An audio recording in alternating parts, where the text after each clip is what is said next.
CFI boot camp in Miami Beach, Florida. This is the Power Hour. Welcome. Well, hello. Hello to all of you. It's the Power Hour and it's Saturday, isn't it? Some of you know, some of you spend all your Saturdays around. So well, hopefully I won't cough the whole way through. I did coming off COVID again. I was like a week or so ago. So anyway, there's that. So anyway, I feel fine, but just the coughing. So let's see what happened. Let me bring up an outline here so we can see what we're going to do today. We have a lot of fun things. It's a fun kind of thing. Fun, technical, it's all has all the things in it. So we're going to look at my passion is the whys of things. So I'm not content. So one of the things I learned by living in the UK for a while and training there is they're all into the whys, all right? Not into the just the okay, just do this. So that makes America kind of pragmatic because we sort of just jump in and try to fix the friggin' thing, right? But in England, they're very highly detailed. So if you want to learn something about flying and the reasons for it, sometimes if you would go to find a book from the UK, like transair.co.uk, somewhere in that store, you would find the reasons for things. So I was very interested in finding the reasons for things. So and so I like history. I like history to the extent that I like it. But basically, I like the history of aviation and the history of, in particular, flight training, because that's what I'm about is flight training, right? If you hadn't noticed, right? So anything to do with flight training, I'm all about that. So then a lot of questions, come up.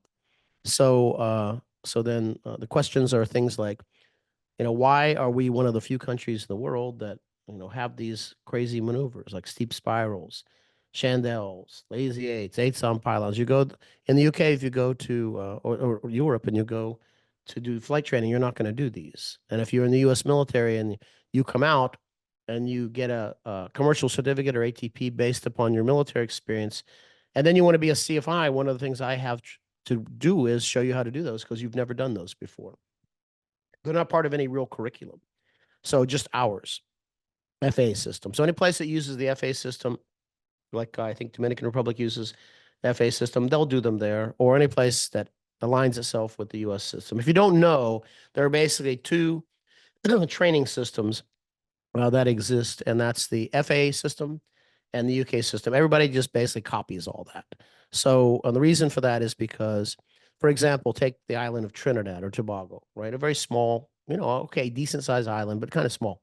So do you think it makes sense for them to rewrite handbooks, aviation handbooks, and laws, regulations, all that, or can they just borrow them from us and go like, okay, here you go? So they do that, and like Trinidad or Tobago, they would align themselves probably with the UK system because they're Commonwealth country.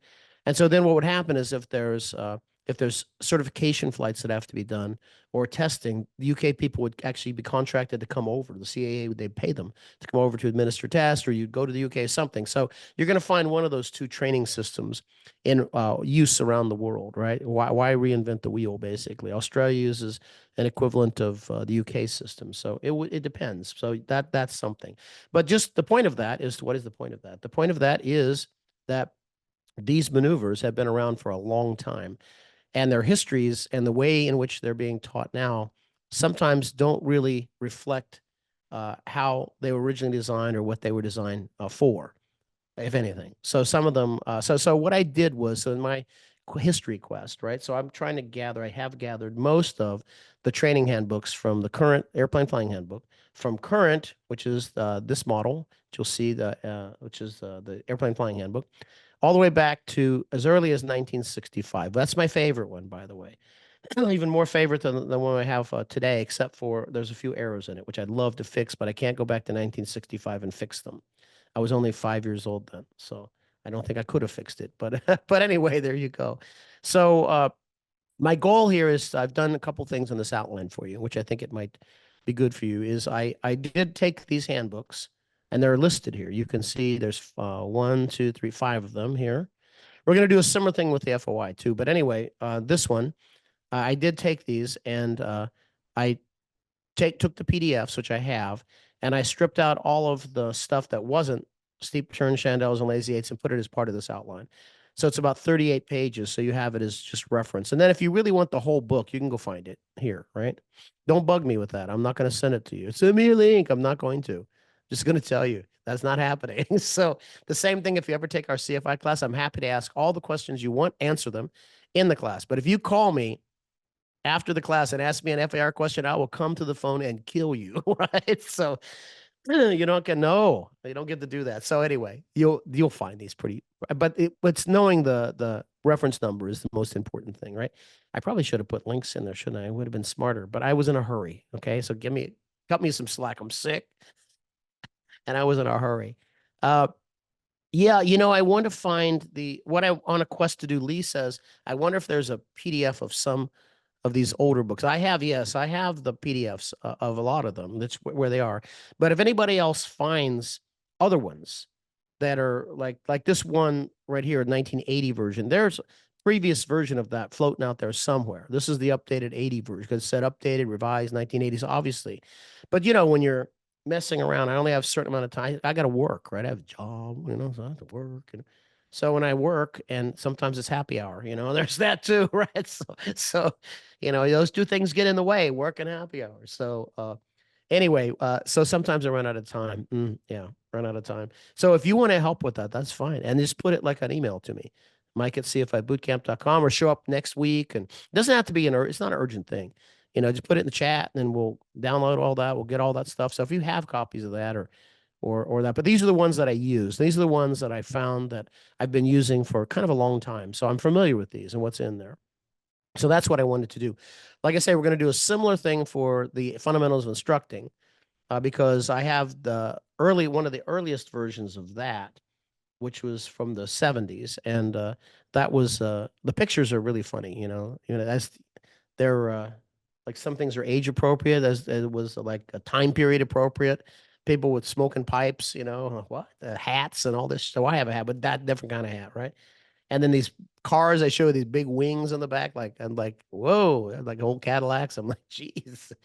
But the information is interesting because I'm really interested in what they said then and how we say it today. Because I think the way we say it today, we just decided to use a lot more words, a lot more.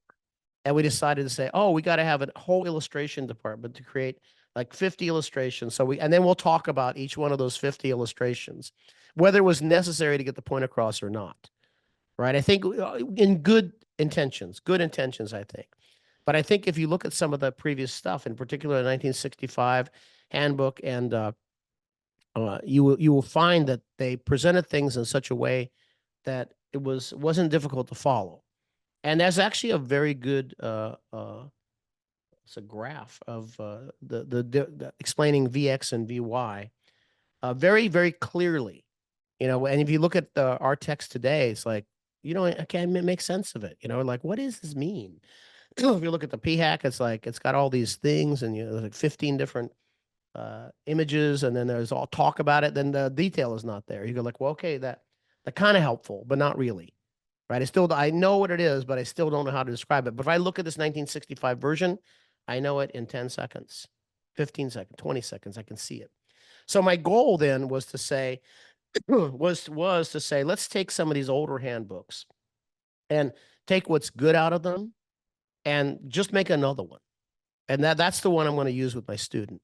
If an image needs to be created, well, we can create that. It doesn't cost too much to create certain images. It might be interesting. In the same sense, we can't really do that with the maneuvers because the maneuvers are taught in a very specific way now, and they're evaluated in a specific way. So we can't say, but it would be interesting to say why they were done in a particular way. I think the whys of things make people more interested in doing it, right? I mean, that's the number one thing. When I teach the fundamentals of instructing in our CFI class, I can tell you what I tell the people. I say, you can like put your hand at la, la, la, la, la, la, la, the entire class.